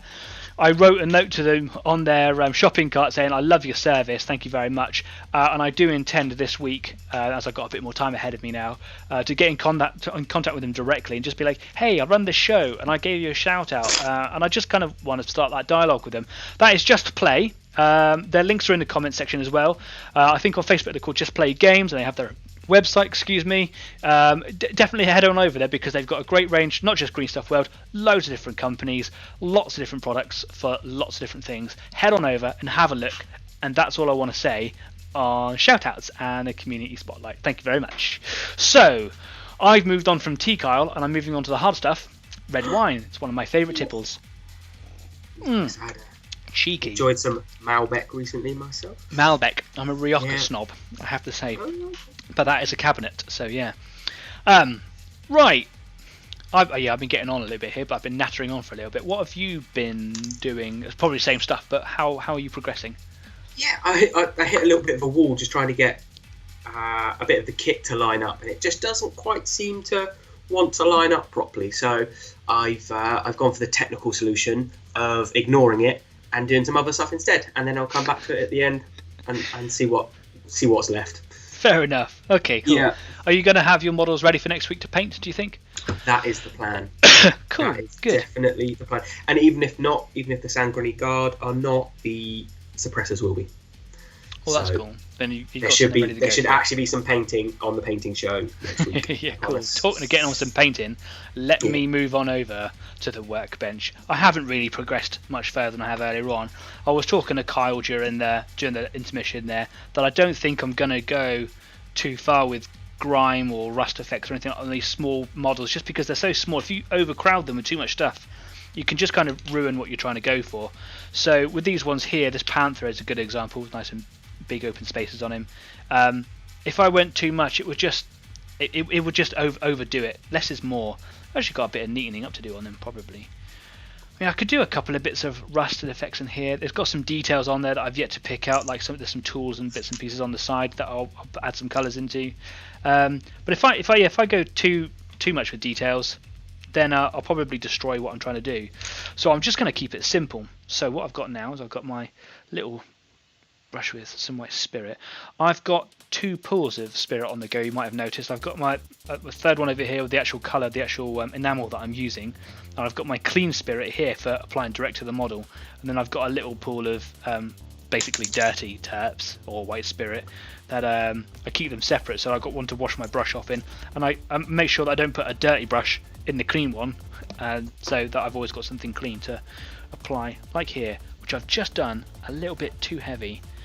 So I'll slap that on there, and I'll probably come back to that side, because that's just, as soon as I try and apply anything to that, it's probably gonna not do what I want it to. So I'll spread it out a bit thinner. All the techniques I picked up for doing enamels, really, I started off by watching videos by Mig Jimenez, who I say has got his own paints range and hobby products and materials range. He's a Spanish gentleman who is just insanely good at this, and he does mostly 1/35th scale models, but he's just so talented, and he makes it look so easy and so relaxed, and I really recommend going and have a little look at some of his videos. But I also watch videos by a man called Martin Kovac, or Kovac I believe. If you go onto YouTube, which you should already be on because you're watching the show, right, his videos are called Night Shift, and his nickname is Uncle Night Shift, and he's just very entertaining to listen to, and he just has his own little techniques in his own little ways of doing things and solving problems, and he's not frightened to try new things as and when they're necessary for certain models.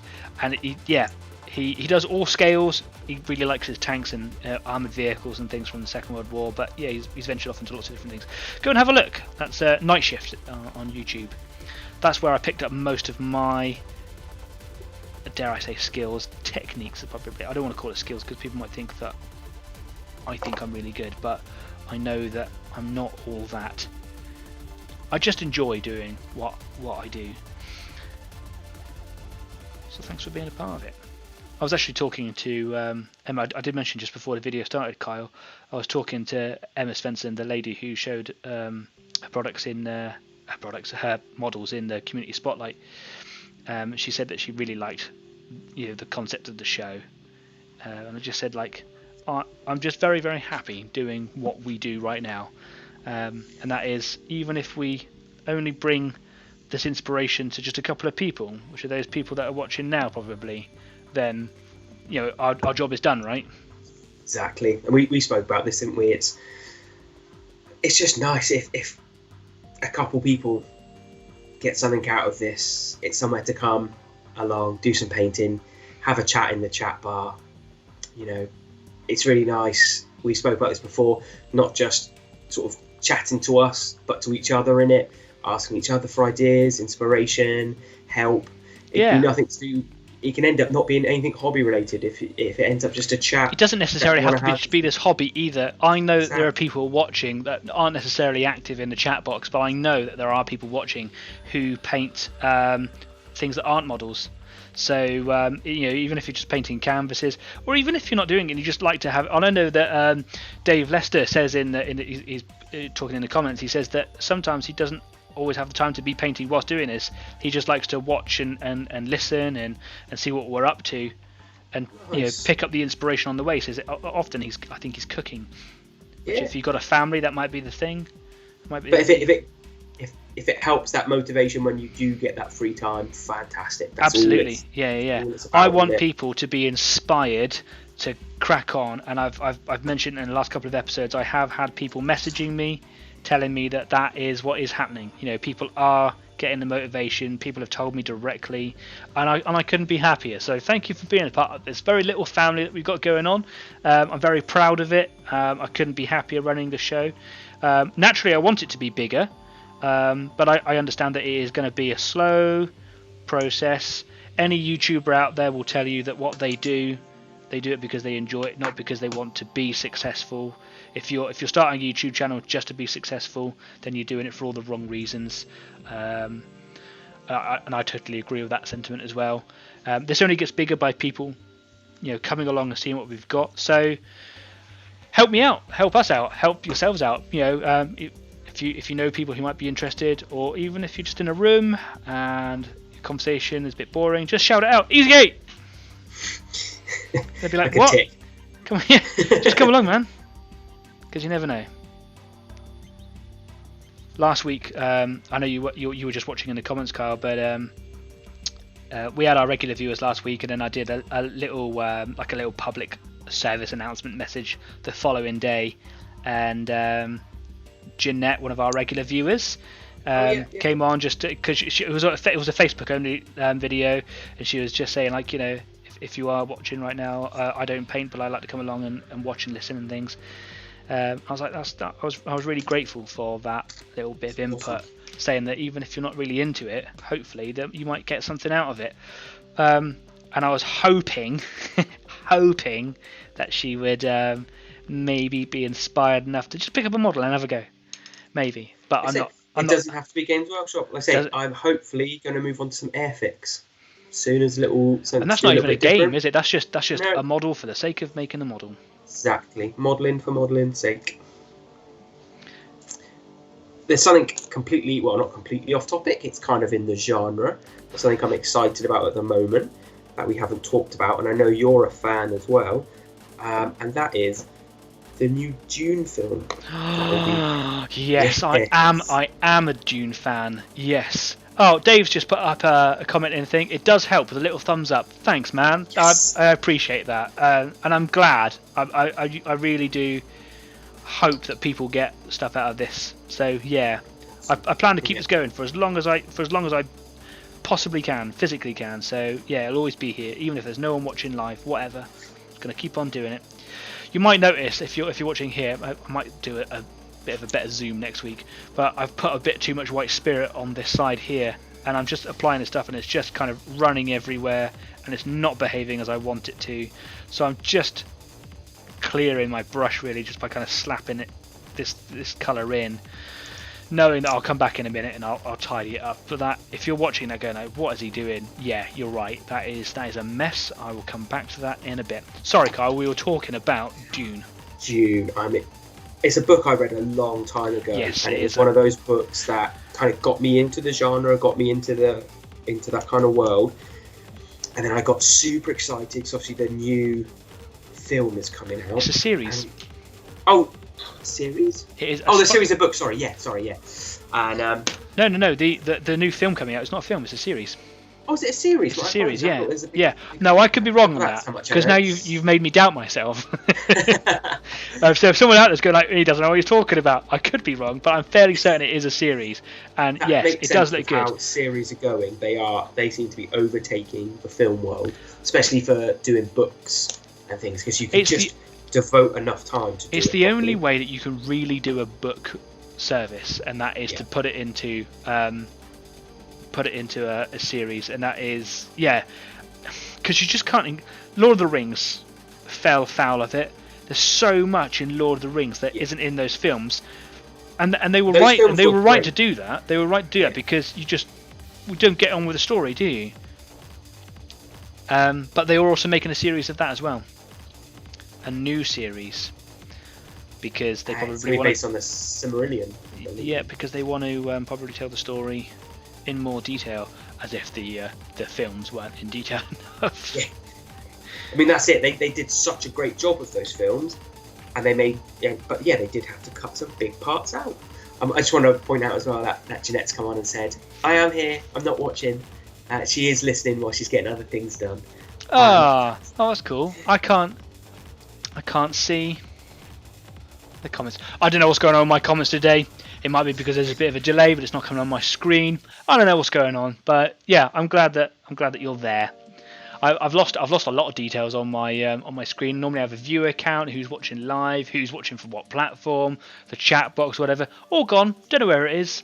I'll sort it out later. But of course, we're not here to really worry about all that technical stuff so much. I'm just kind of here to chat and get some models painted. So yeah, just go back before I forget my training. I'm stoked about June. Oh yeah. So I picked my book up again. I went and dug my first ever copy of June out. It's now by my bedside table, ready. It's the next book I'm going to reread, so I'm ready to crack on with this film/TV series. Yeah. And Adrian says, well, yeah, it's going to be this the Silmarillion, which is hilarious because I've read The Lord of the Rings, I've read The Hobbit, and I'm sure I'm not the only person that didn't make it through the Silmarillion. Silmarillion was not really a story, was it? It's a collection of lore. Yeah, it's something very different. It's that extension to the passionate side of it. It's almost going into the realms of hobby at that point, isn't it? You don't have to read it at all. If you want to know more because you find that side of it all fascinating, then it's there for you, so that you're armed with the knowledge. So the next time at the pub quiz, you've got something. But yes, it's not really a story, and I understand why people would struggle with it. But yeah, I need some more paint in my tray. I can't believe that it's taking me all this time to get just one little model done. I was hoping that I was going to be able to get this one finished because I wanted to show you this, Kyle, and it was something, perhaps I'll do it next week. I was going to try and move away again from tanks next week just to kind of keep it different. I've got a whole box of products and all sorts of things beside me. Where is it? Oh, I've lost it. Come prepared is one of my mantras, which I have not followed here today. But I'm not going to be able to use it today, so it doesn't really matter if I can't find it. But basically, I've got a washable white paint. Now that sounds ridiculous. I know it sounds ridiculous because when I bought it, I was told that it's ridiculous by my partner, by my dad, by everyone who was in the room near me at the time, because paints are washable, right? Yeah, well, they're not. No, they're water-based, and you have a little bit of time when they come out of the bottle, obviously, and you can slow down their drying times with certain chemicals. You can get certain drying retarders and things like that, and flow improvers or thinners will certainly help. If you're using acrylics, then you can use a wet palette like we spoke about a couple of weeks ago. But white washable paint is a very different beast altogether, and it stays in its sort of malleable condition much longer, even when it's been put on the model, and you can kind of scrub it and move it around with a wet brush, like a watered brush, and it's specifically designed for doing whitewashing, which is a type of camouflage that was used in the winters in the Second World War mostly. So I've got a tank that I was practicing my whitewashing, where you do various other techniques at the same time, but then you would put this whitewashing paint on the top, and then you would add on to the layering process of this technique, and it's really good. And I have not even opened the bottle, and I wanted everyone to kind of experience that, go with it. But of course, what I need to do first is find it.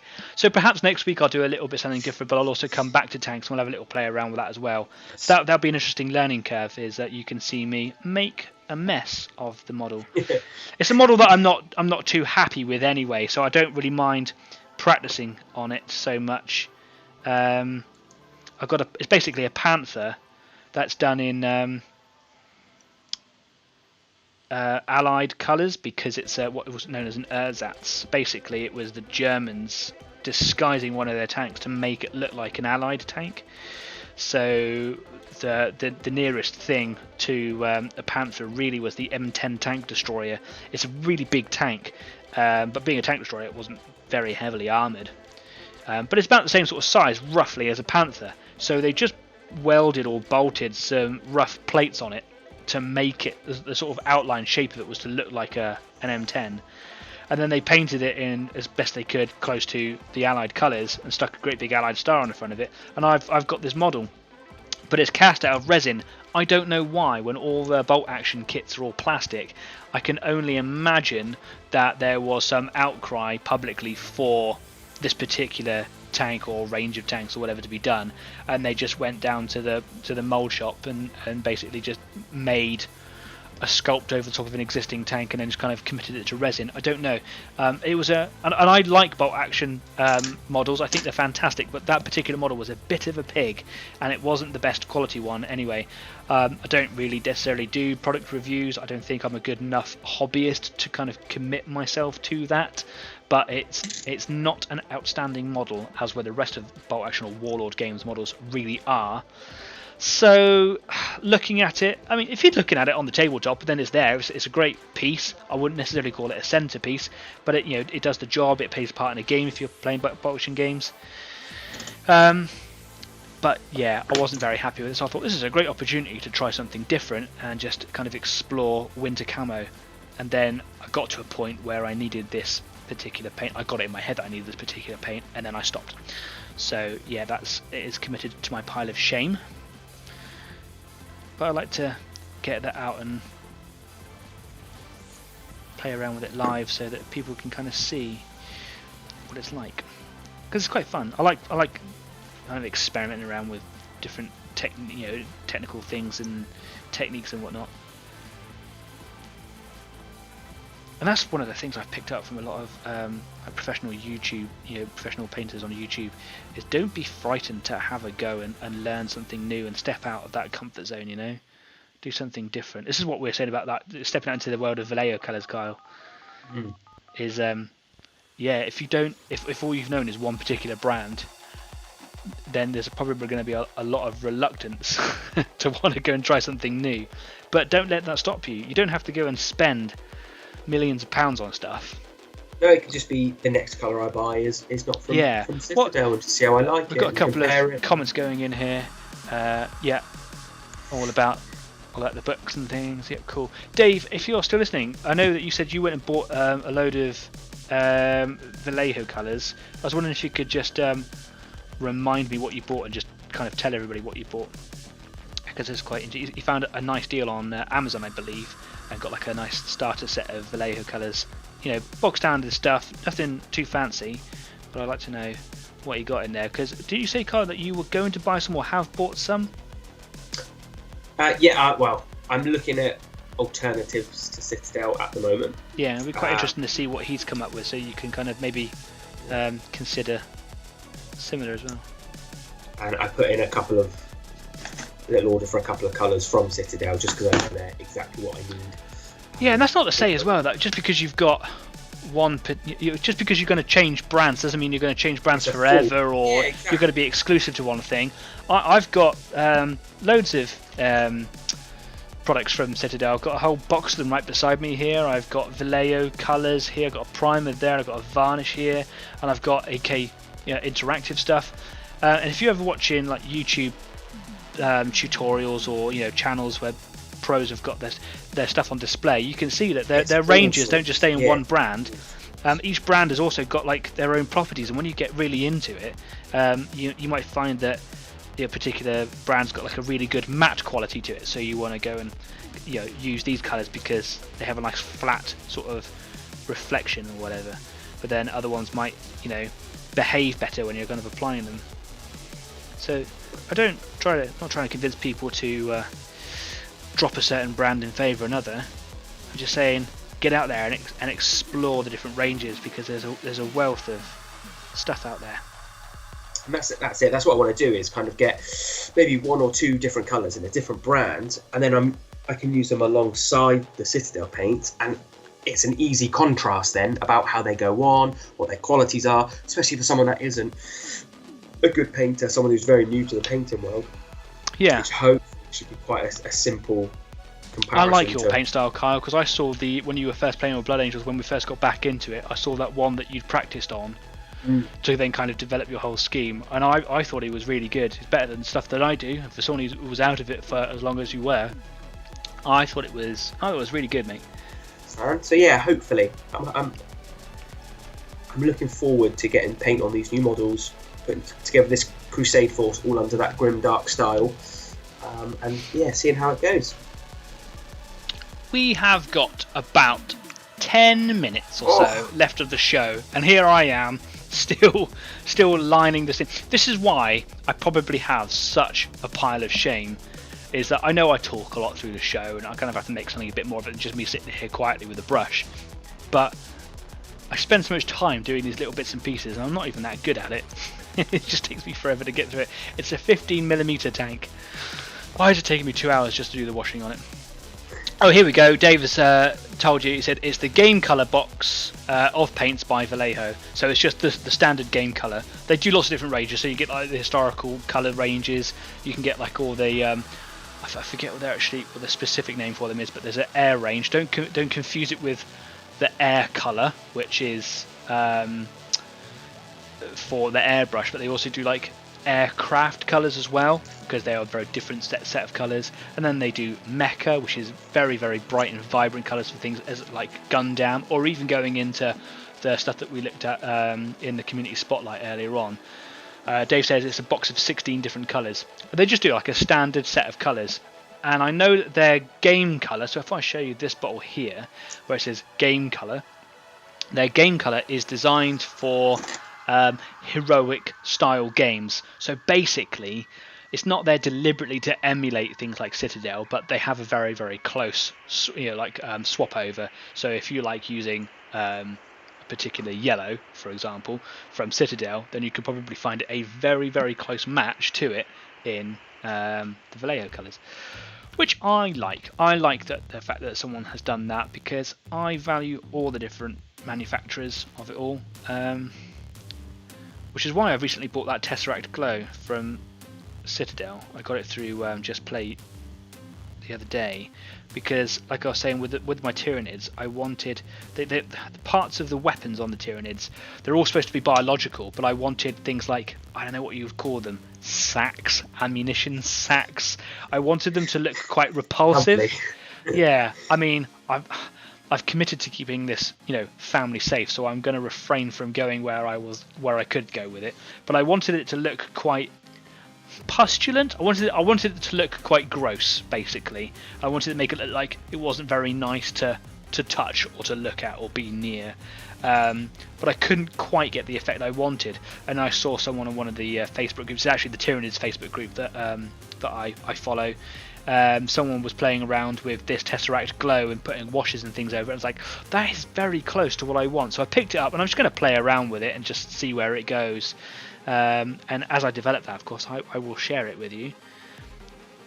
One of the products actually that I've had to repurchase because I forgot to add it to my cart was Green Stuff World's paint stripper.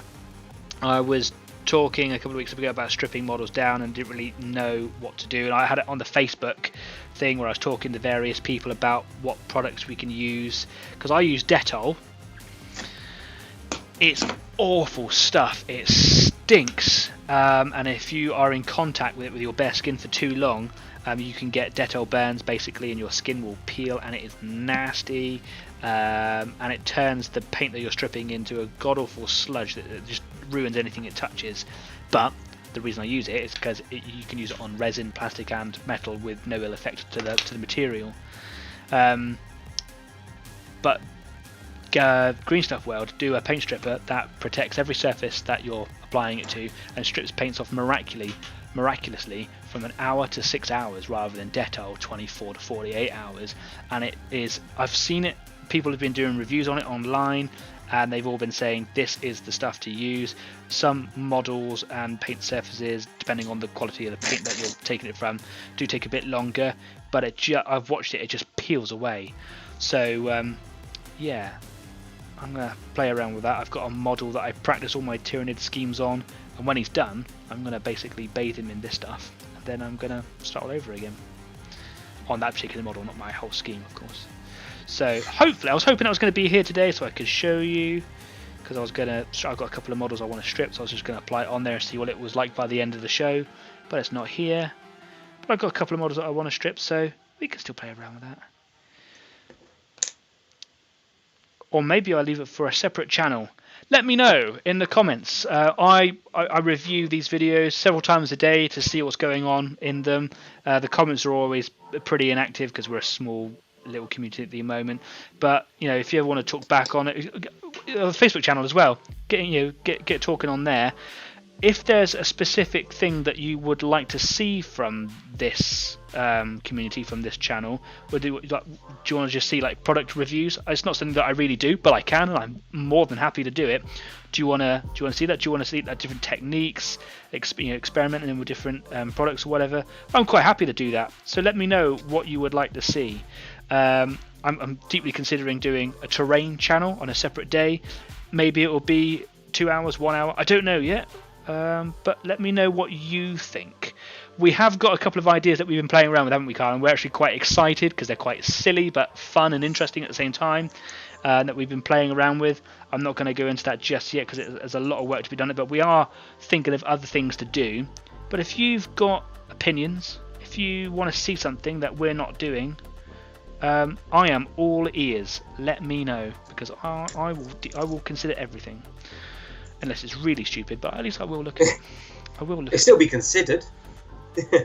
You'll still consider it. Yeah, and I will also give you the credit for it as well. So I won't just take the credit for it. Like, oh, so Adrian said it would be great if we did this, and then I go, this is my idea. I'm not going to do that. I'll let you. It's your community as well as it is mine. Got to say, this is the slowest I've ever put a unit together. Is that because you're out of practice, or because you're doing it with a little bit of love and care? It's a little bit of love and care. There's a little bit of just kind of listening and watching what's going on as well, and kind of having a read of the comments, and yeah. Thanks for being a part of it, man. But it's nice because I'm not rushed. Like, I don't feel rushed to put it together like I sometimes do. Ever since starting this show, I've really looked forward to just getting on with it. Like, I've got so much I want to do. But I'm enjoying and I'm looking forward to each little bit, which is great.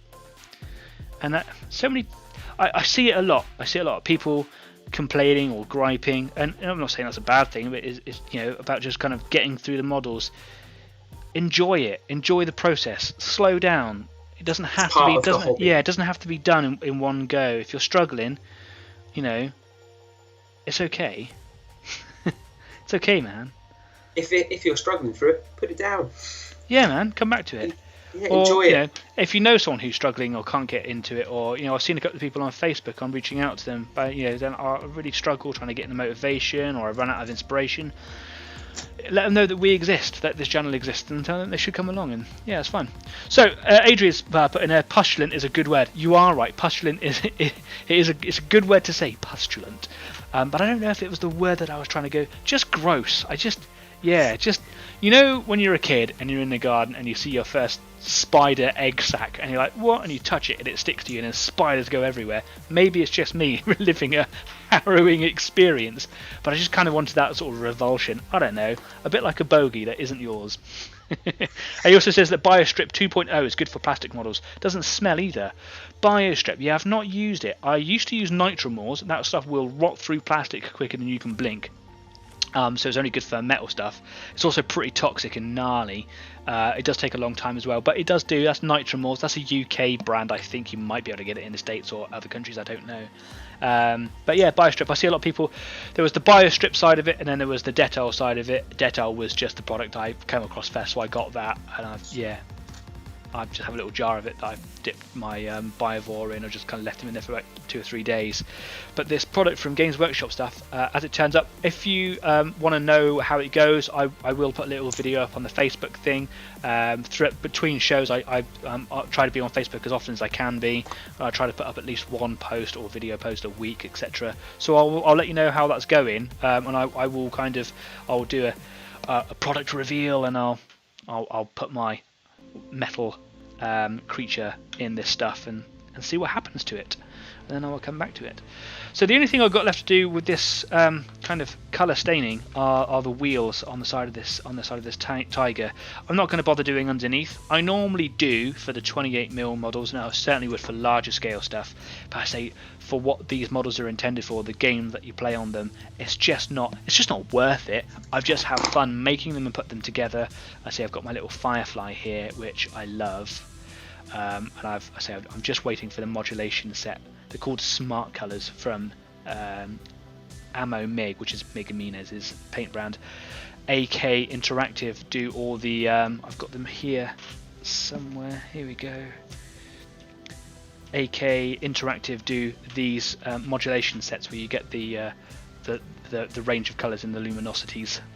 That's a bit of a mouthful to say, but there's basically all the German Dunkel get all this colour in here. But they don't do one for the British colours. British colours were very similar to the Americans, and if you weren't all that fussed, you could probably just use olive drab, which is the American colour, or the Allied colour.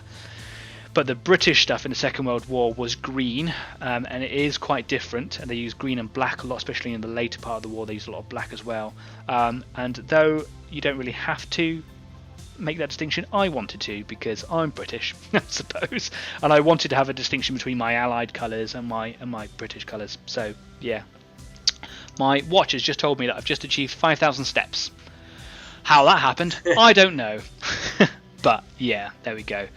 Kyle, we're at the end, mate. So we've made it to another one. We have made it through another one. This has been episode 5. I've had a right laugh, and I'm putting paint on models, and that's what I like to do. Again, if there's anything that you want to include in future shows, different types of shows, if you want to have your models displayed on the community spotlight, let me know. Drop it in the comments here, stick it on the Facebook page, get in contact with me directly. That's absolutely fine. Carl's here showing us his models. Yes. Is that your sanguinary guard? Yeah, they're currently wingless, but they will end up with wings. They will have wings. Amazing. Space Marines on wings. Perfect. Excellent.